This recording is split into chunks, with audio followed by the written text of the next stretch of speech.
Welcome to Happy Hands and Hearts. Today, we look at the most magical seeming part of the new age, generative AI.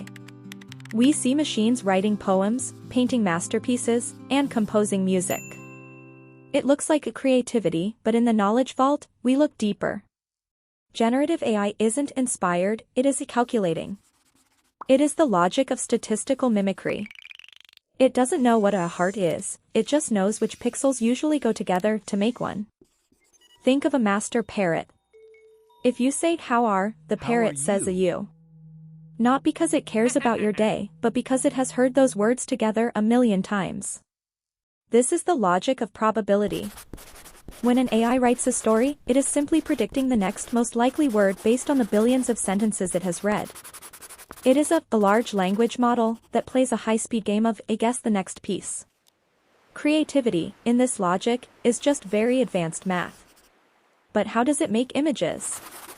This is the logic of diffusion. Imagine a TV screen filled with static, just random gray dots. The AI is trained to look at that noise and find a shape. If you ask for a dog, the AI looks at the static and asks, "Which of these dots can I move to make this look more like the millions of dogs I've seen?" It slowly removes the noise until a clear image remains. It isn't drawing it from a blank page, it is carving an image out of digital static. If the AI provides the math, the human provides the logic. This is the partnership of the new age. The machine has the power to generate a billion variations, but it has no taste. It doesn't know which poem is beautiful or which image is meaningful. You are the navigator. You provide the intent, and the machine provides the execution.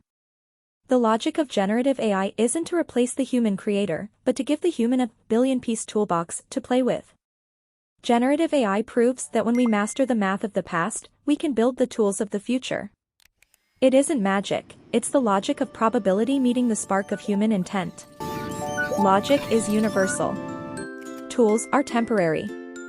Anybody can learn AI. Thank you for joining the vault.